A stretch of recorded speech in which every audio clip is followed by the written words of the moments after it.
Здравствуйте, я Мавлянова Салиха. Я учусь в первом классе Г. Я вам расскажу сказку про мартышку-коротышку.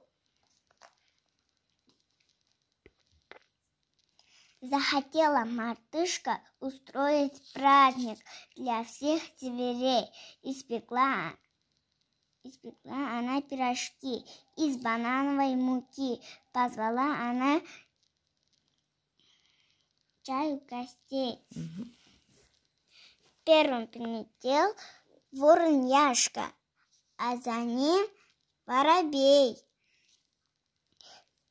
Пришла семья мышек, и была там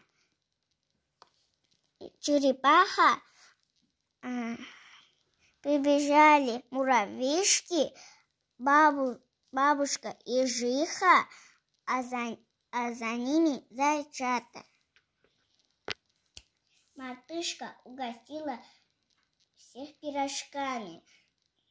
Всем было весело и хорошо, смеялись.